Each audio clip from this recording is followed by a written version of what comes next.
Good morning friends. CCP में last हमने जो चैप्टर किया था वो क्या था? Financial analysis. ठीक है, एनालिसिस ऑफ फाइनेंशियल स्टेटमेंट। उसी का नेक्स्ट चैप्टर जो है वो है प्रोजेक्ट अप्रेजल या टर्म लोन अप्रेजल। ठीक है, आइए देखते हैं, स्टार्ट करते हैं। देखिए, टर्म लोन होता है एक वर्किंग कैपिटल, दूसरा टर्म लोन। हम लोग हमेशा देते हैं। वर्किंग कैपिटल किस लिए होता है? डे टू डे बिजनेस के लिए। ठीक है, रेगुलर जो वर्क है उसके लिए। ठीक है ना, रॉ मटेरियल परचेज के लिए। ठीक है, अदर एक्सपेंसेस के लिए, इसके लिए आप क्या देते हैं? वर्किंग कैपिटल, जो 12 मंथ का होता है। 12 मंथ का होता है और ईयरली रिन्यूअल होता है। ठीक है, ये ऑन डिमांड होता है। ऑन डिमांड होता है। ठीक है, दूसरी बात क्या होता है? हाँ, रॉ मटेरियल के लिए होता है, अदर इसके लिए होता है ऑन डिमांड। ऑन डिमांड होता है, ये शॉर्ट टर्म आता है, करंट एसेट्स में आता है। करंट सॉरी करंट एसेट बोल दिया हमने, करंट लायबिलिटी में आता है। क्यों? क्योंकि 12 महीना पे ऑन डिमांड रिपेबल होता है। ठीक है, उसी तरह क्या है, ये तो आपका हो गया एक बिजनेस के लिए जहाँ पे आपको वर्किंग कैपिटल की जरूरत है, जहाँ पे आपको मशीनरी लगाना है, एसेट परचेज करना है। एसेट परचेज करना है, मशीनरी लगाना है, प्लांट एंड मशीनरी कह सकते हैं। ठीक है, प्लांट एंड मशीनरी लगाना है। ठीक है, अदर कुछ एक्सपेंसेज है, तो ये सब किस में आते हैं? टर्म लोन में आते हैं। ठीक है, टर्म लोन में क्या होता है? आप आप कभी कभी 84 मंथ तक होता है, 120 मंथ होता है। अभी जो है ये 12, 18, 180 महीने तक का भी दे रहे हैं कुछ कुछ केसेज में, जैसे होटल इंडस्ट्री के केसेज में लगभग 15 साल तक का रिपेमेंट आपको दे रहे हैं। ठीक है, तो इसमें करंट लायबिलिटी कौन सी होगी? ये ईएमआई बनेगा हमेशा। इसका ईएमआई हम लोग बनाते हैं, 84 मंथ इसका भी होगा। तो 12 मंथ का जो principal plus interest that is called EMI, ये किस में आएगा? करंट लायबिलिटी में, लायबिलिटीज में। एंड ग्रेटर देन 12 मंथ ये किस में आएगा? लॉन्ग टर्म लायबिलिटीज में। Long term liabilities. ठीक है, जो पेमेंट हम करते हैं। ठीक, चलिए, टर्म लोन के केस में तो अब इसमें क्या है कि देखिए, कोई भी असेसमेंट जरूरी है किसी भी प्रोजेक्ट का करने के लिए। आपको उसका प्रोजेक्ट अप्रेजल और टर्म लोन अप्रेजल जरूरी है, ताकि उसकी क्या पता चले आपको? Viability, main important. ठीक है, वायबिलिटी, मार्केटेबिलिटी। ठीक है, एंड ठीक है, ये चलेगा कि नहीं, वायबल है कि नहीं। तो हम लोग क्या करते हैं? टर्म लोन का अप्रूवल भी करते हैं। तो हमारा जो चैप्टर कहता है इसका ऑब्जेक्टिव क्या होगा? देखिए, सबसे पहला इसमें वाई प्रोजेक्ट अप्रेजल। फिर से मैं एक बार फ्रेंड्स कह दूं कि बुक्स की जो है, बुक का लाइन बाय लाइन जो है, लाइन बाय लाइन इसलिए मैं पढ़ा रहा हूँ क्योंकि आईआईबीएफ का एग्जाम अपने आप में टफ होता है। कई बार लोग जेआईबी, सीएआईआईबी एंड अदर कोर्सेज पास करने में आपको बहुत कम ही लोग हैं, 2 साल से 4 साल, कोई कोई आदमी ग्रेटर देन 5 ईयर्स, कोई कोई आदमी ग्रेटर देन 10 ईयर्स, और किसी ने छोड़ दिया। ये सिचुएशन है। तो जब तक लाइन बाय लाइन आप पढ़ेंगे नहीं, तब तक आपका कॉन्सेप्ट क्लियर होगा नहीं। आईआईबीएफ कहीं से भी पूछ सकता है। तो कहता है इसका मैंने ऑब्जेक्टिव क्या है? Why project appraisal, various aspect of project appraisal, जैसे टेक्निकल, टीईवी बोलते हैं, टेक्नो इकोनॉमिक वायबिलिटी। ठीक है, बड़े बड़े लोन्स के लिए हम लोग commercial appraisal, market appraisal, management appraisal. तीन चीजें। Financial appraisal, concept such as break down, break even point कब आएगा? NPV, IRR. ठीक है, अब स्टार्ट करते हैं। देखिए इंट्रोडक्शन में अप्रेजिंग मीन्स क्या होता है। Appraising a project means performing a process of reviewing evaluating this project and its content for feasibility and cost effectiveness to approve or reject the project concept through analyzing the problem or need to be solved by the project and identify the best possible solution to be implemented। ठीक है, main क्या कहता है, appraisal of a project means क्या होगा, perform करना, किसको, performing a process, process करना, process of reviewing evaluating this project and it's content, जो उसमें लिखा गया है प्रोजेक्ट में, और फिजिबिलिटी, फिजिबल है या नहीं है, कॉस्ट इफेक्टिवनेस है कि नहीं, कॉस्ट इफेक्टिवनेस नहीं है, हायर होगा तो ब्रेक इवन पॉइंट नहीं आएगा, लेट से आएगा, टू अप्रूव और रिजेक्ट द प्रोजेक्ट। ठीक है, ताकि प्रोजेक्ट को अप्रूव या रिजेक्ट किया जा सके, concept through analysing the problem और need to be solve by the project and identify the best possible solution to, it involves an analyst in the identify, इसमें क्या है, एक एनालिस्ट का इन्वॉल्वमेंट होता है in identifying stakeholders and creating a decision package for making a final decision on project approval और rejection. ठीक है, टर्म लोन इज जनरली कौन अवेल करता है, avail bye the borrower and sanction by the banker to acquire fix assets, मैंने कहा fix assets like building, plant and machinery, vehicle etc and it is to be repaid over the period of times, 84 month, 120 month, 180 month. ठीक है, इतना दिन में करना होता है। According to ICAI loans with repayment period beyond 36 month are usually called term loan. ठीक है, while loan with repayment period up to 36 months are called demand loan. जो लोन 36 मंथ में चुक जाता है, जैसे ज्यादातर BL आप देखिएगा, सारी कंपनियां प्राइवेट सेक्टर NBFC जो है बिजनेस लोन देती हैं BL, वो 36 मंथ में रिपे हो जाती हैं। ठीक है, तो वो सारे लोन क्या होगा, डिमांड लोन, और यही लोन अगर 36 मंथ से ज्यादा का रिपेमेंट का हो तो वो क्या हो जाएगा, term loan. Term loan are availed for greenfield ventures as well as brownfield. Greenfield हो गया बिल्कुल नया, ब्राउनफील्ड क्या हो गया, एक्सटेंशन फॉर एक्सपेंशन और फॉर मॉडर्नाइजेशन और रिप्लेसमेंट ऑफ प्लांट। ठीक है, डिमांड लोन को हो जाएगा up to 36 month, greater than 36 month called term loan. ठीक है, why project appraisal, project appraisal क्यों करना है, व्हाट इज द इम्पोर्टेंस। ठीक है, the project is a way of organising resources, project में क्या होता है, रिसोर्स का ऑर्गेनाइजेशन होता है। Project appraisal is a systematic and comprehensive review of technical, managerial, financial, market, economic and environmental aspect of a project. Project appraisal में हम लोग क्या करते हैं, सिस्टमेटिक रिव्यू करते हैं या कॉम्प्रिहेंसिव रिव्यू करते हैं, इस टाइप का, technical, managerial, financial, market, economic and bank and financial institution carefully examine the volatility of a project before, हम लोग एग्जामिन करते हैं ना प्रोजेक्ट का, बार बार, बड़ा प्रोजेक्ट अगर आ गया, छोटा छोटा चलो 5-10 लाख रुपया के प्रोजेक्ट में भी हम लोग एग्जामिनेशन करते हैं, बट कभी बड़ा प्रोजेक्ट आ जाता है तो उसका थोरो एग्जामिनेशन होता है, थोरो स्क्रूटनी होती है, थोरो प्रोसेसिंग होता है, ताकि जो लोन हम दे रहे हैं वो लोन मेरा सेफ रहे। ठीक है,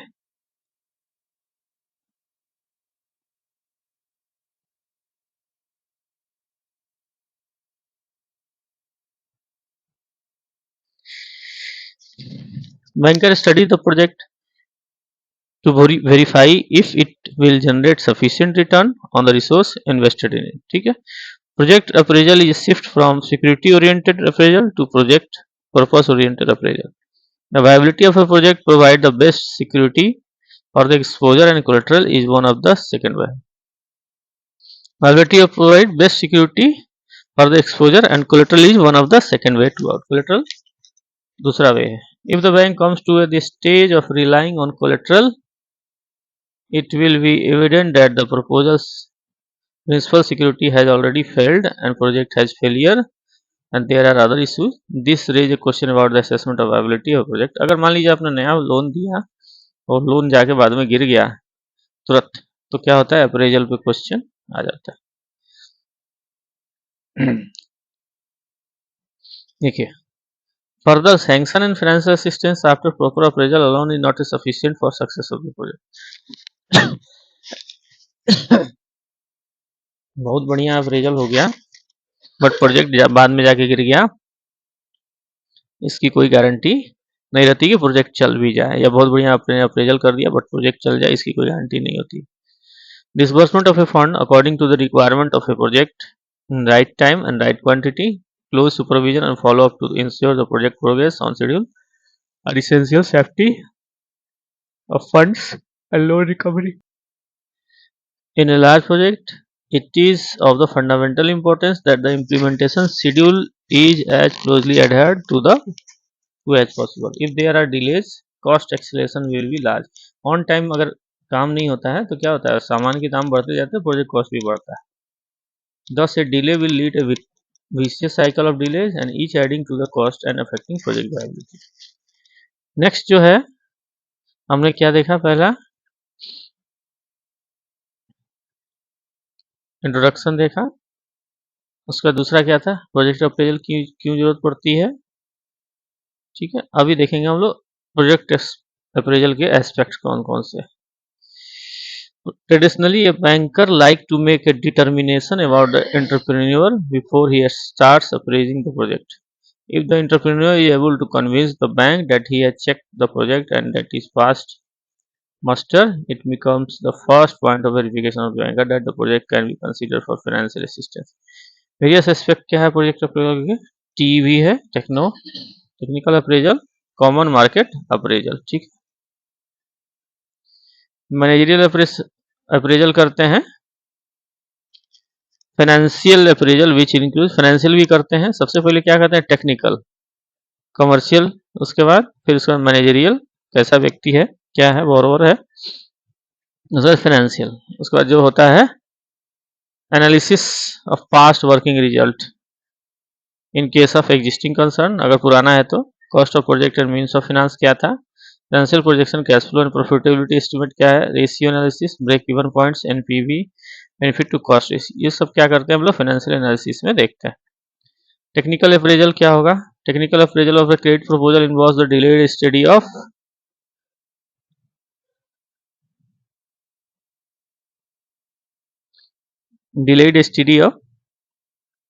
एबिलिटी ऑफ बेसिक इंफ्रास्ट्रक्चर है या नहीं, licensing requirement, selection of technology, suitable technical process, ability of raw material, skilled labour, ठीक है। अब देखिए टेक्निकल अप्रेजल में क्या क्या आता है। Technical appraisal deals with the study of manufacturing process, technical arrangement, size of plant, product mix, selection and procurement of plant machinery, plant layout, schedule of project implementation and location of project with the reference to the various inputs required for production. Technical appraisal में ये सभी points आते हैं, जैसे manufacturing का क्या process होगा, technical का अरेंजमेंट क्या होगा, साइज ऑफ द प्लांट क्या होगा, प्रोडक्ट मिक्स क्या होगा, selection and procurement of a plant and machinery क्या होगा, प्लांट का लेआउट क्या होगा, schedule of project implementation and location of project with the reference to the ability of various inputs required for the products. Technical appraisal by the bank, technical appraisal by the bank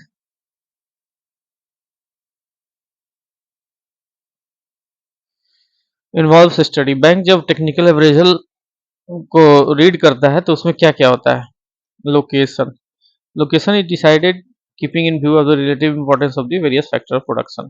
ठीक है, अब मान लीजिए कि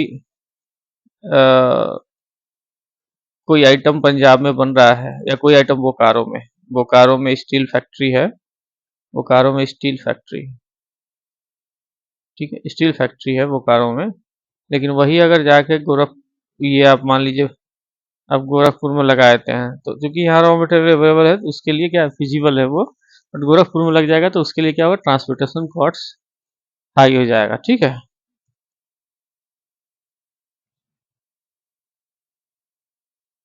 various factor production, land, raw material, utilities, effluent disposal कैसे होगा, ठीक है, ट्रांसपोर्टेशन कैसे होगा, लेबर क्या है, इंफ्रास्ट्रक्चर क्या है वहाँ का.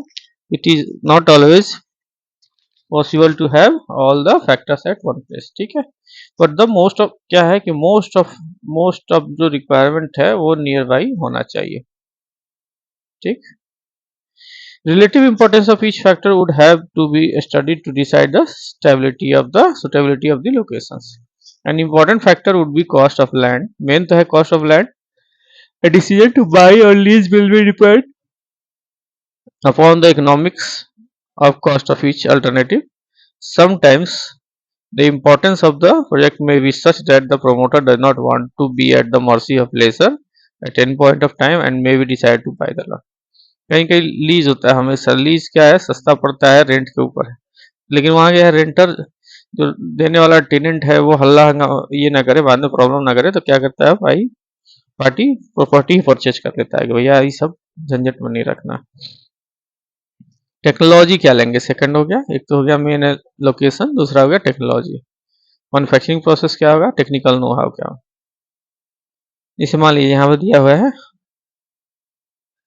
एक एग्जांपल है, oxalic acid can be manufactured by different raw material like molasses, starch, sodium और सॉडस्ट. इतना लगता है तो ऑक्सैलिक एसिड बनता है. Soap can be manufactured by semi boiled process और full boiled process. The selection of technology depend upon the quality of production. कैसा आपको बनाना है, आप जो है एक मीडियम क्लास भी बना सकते हैं, एक हायर क्लास के लिए भी बना सकते हैं. जैसे आपको चाय पत्ती होती है ना, तो ए ग्रेड की चाय जो है वो फॉरेन चली जाती है, या कुछ कुछ बड़े लोगों के पास जाती है. बी ग्रेड ये हो गया, सी ग्रेड सबसे रस्ट, ठीक है, वैसे ही है. ये सब में क्या है, प्लांट आपका किस टाइप का है उस पर डिपेंड करता है. The selection of technology depend upon the quantity of product and quality of production required, ठीक है. The process also depend upon the ability of raw material. ये प्रोसेस किस पर डिपेंड है, रॉ मटेरियल के ऊपर, एंड कॉस्ट ऑफ प्रोसेस, उसमें क्या खर्च लगता है.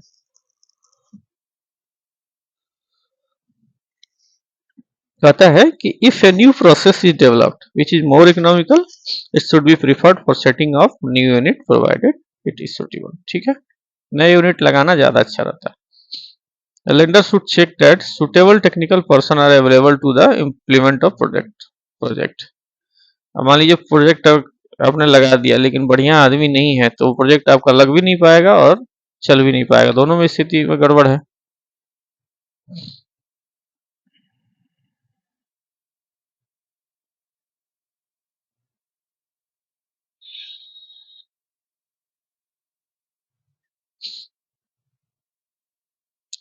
And that there is a sufficient incentive for them to remain with the company till the commercial production commences, ठीक है.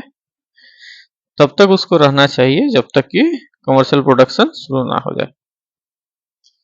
तो कहता है it is necessary that arrangement should be made for training technical staff और manufacturing process, more particularly when technical know how is from outside the country, ठीक है. तो हमको टेक्निकल स्टाफ को ट्रेनिंग भी देना पड़ेगा ताकि वो उसका टेक्निकल नो हाउ भी पता कर सके. It is better to enter into the turnkey contract में इंटर करना with the machinery supplier to ensure project execution is smooth. हमको क्या करना पड़ेगा, ज़्यादा अच्छा रहेगा टर्न की प्रोजेक्ट कॉन्ट्रैक्ट कर लेना मशीनरी सप्लायर के साथ, ताकि प्रोजेक्ट का एक्सिक्यूशन सही से हो पाए. Initial operation including performance guarantee should be covered in the contract. अब साइज ऑफ प्लांट कहना चाहिए, the size of a plant should be optimum होना चाहिए. If the plant is less than economical viable size it will affect the product cost. मान लीजिए कि आपको viability 5 ton per hour का है, 5 मीट्रिक टन पर आवर का है, मान लीजिए किसी चीज़ का 5 MPH है और आप वायबिलिटी उसकी 5 MPH की बन रही है, आपने 2 MPH ले लिया, तो ये आपका क्या होगा, प्रोडक्शन कॉस्ट को इफेक्ट करेगा. साइज ऑफ ए प्लांट और its capacity can be expressed in the one of the following terms. देखिए with respect to output, pulp and paper, cement industry, quantity of finished product.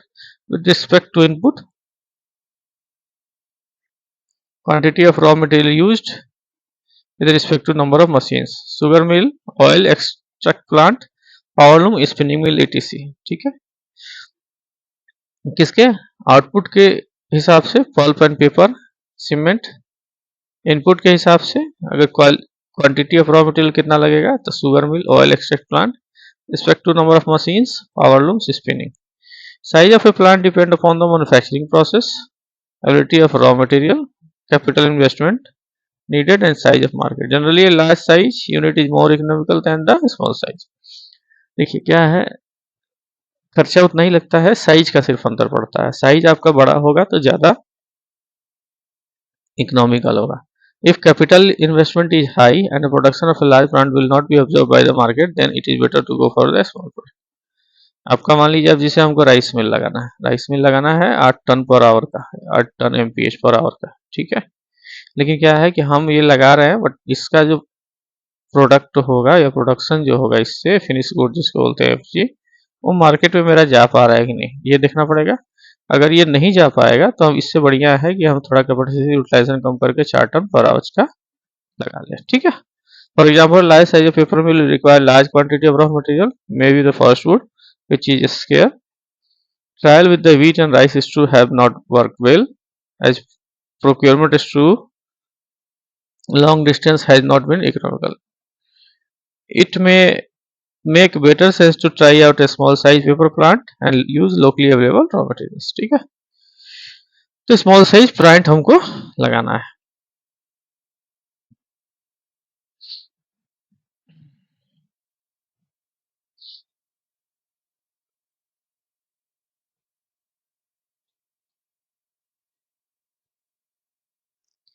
Size of a plant क्या होगा, should be accordance with the market absorption capacity. जैसे मैंने आपको यहाँ उदाहरण दिया, there are certain important machine product capacity of which is very high, if the plant operate at lower capacity it may not be economical. मान लीजिए आपने 8 ton per hour का लगा लिया, लेकिन इससे जो प्रोडक्शन है पूरा मार्केट में नहीं खप रहा है, आपने इसकी कैपेसिटी कम कर दिया, आप 50% यूटिलाइज कर रहे हैं, तो क्या है, ये इकोनॉमिकल नहीं रहा, ठीक है।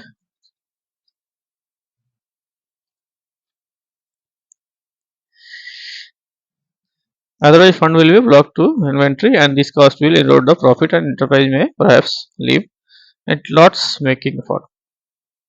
प्रोडक्ट मिक्स क्या होगा या प्रोडक्ट रेंज क्या होगा, प्रोडक्ट मिक्स और product range will be dictated by market potential. Sometimes the choice of a product might mean that production has to be different sizes and quality to suit different customer. For example, production of a shoes, ready-made garment, wire nails and screw tin cans for the packing etc. may have to be done in different sizes and quality.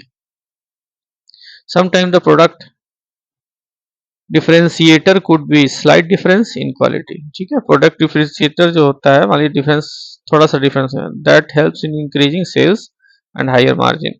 मान लीजिए जो आप machine use कर रहे हैं, थोड़ा सा जो उसका जो फिनिश गुड्स बाहर निकल रहा है वो इतना फिनिश नहीं है, इसी मशीन को थोड़ा सा आपने हल्का सा कॉस्टली कर दिया या हल्का सा प्रिसाइज ले लिया, तो फिनिश गुड जो निकलने लगेगा वो ज़्यादा बेहतर हो जाएगा, तो उसकी डिमांड मार्केट में बढ़ जाएगी। टॉयलेट से मैन्युफैक्चरिंग यूनिट में create quality differentiation by slight changes in raw material and packing to cater the lower, middle and upper income.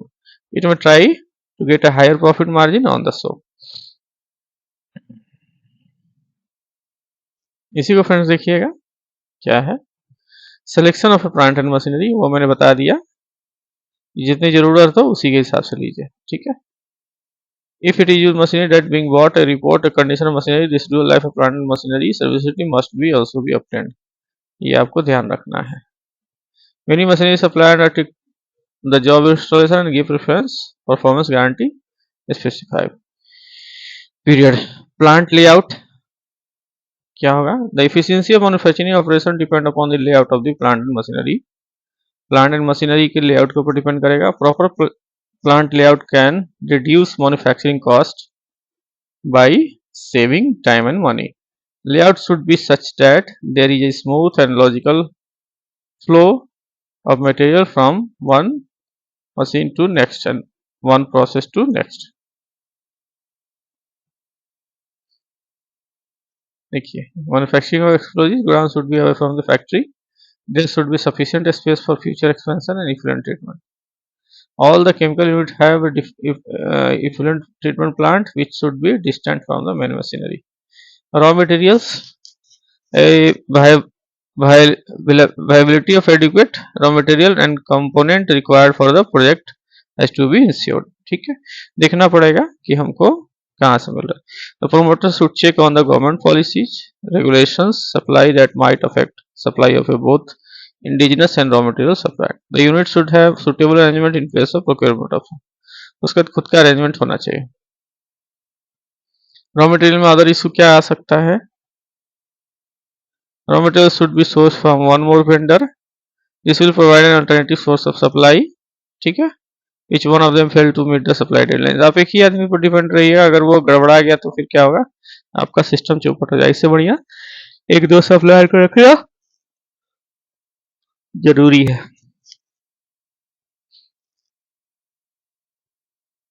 इससे क्या होगा, the company will thus able to ensure uninterrupted production. Labour availability है कि नहीं, skilled, semi skilled, unskilled labour की. If unit is to be set up in area where skilled labor is not available, unnecessary arrangement should be made. Necessary arrangement should be made to get labor from the outside and training facility for the local labor should be provided. देना पड़ेगा. ठीक है, जैसे यहाँ एक factory लग रही थी कपड़े की, रेडीमेड गारमेंट की,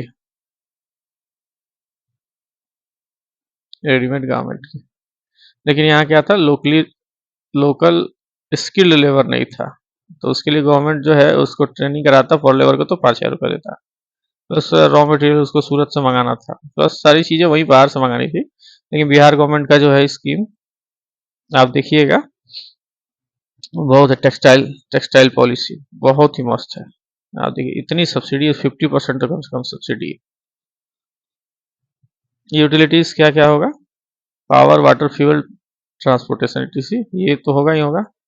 इम्प्लीमेंटेशन शेड्यूल मस्ट है, taking into account taken for completing major item work like acquisition of land and site preparation, commencement and completion of civil construction, placing of orders and delivery, imported indigenous machinery, erection of machinery, trial runs and commercial production. Schedule implementation में भी drawn up हमको एक draw करना पड़ेगा. This should be examine by the banker to determine whether the schedule is realistic और question must be. ठीक है, licence required है. If unit SME it is to be registered with district industry DIC. If produce is to be supplied as per the quota to the government, registration with the concerned authority required. Where stream generation is more than 3 kg per square cm with the help of boiler, IVR clearance is required. Food processing unit are required to be get approved from the FPO for setting of industry and manufacture of drugs and pharmaceuticals. ठीक है friends, इसके बाद हम लोग commercial और market appraisal देखेंगे. ठीक है, आगे बढ़ते जाएंगे. ये दो देख लेंगे, फिर उसका टर्म ऑफ रिजल्ट देखेंगे. ठीक है, ओके फ्रेंड्स, इसको जरा सा स्लो कर लीजिएगा अगर आपको लगे तो. मोस्टली रीडिंग वाला है. तब तक आपको हमारा चैनल अच्छा लग रहा हो तो लाइक जरूर करिए, शेयर करिए, सब्सक्राइब करिए. ठीक है, थैंक यू.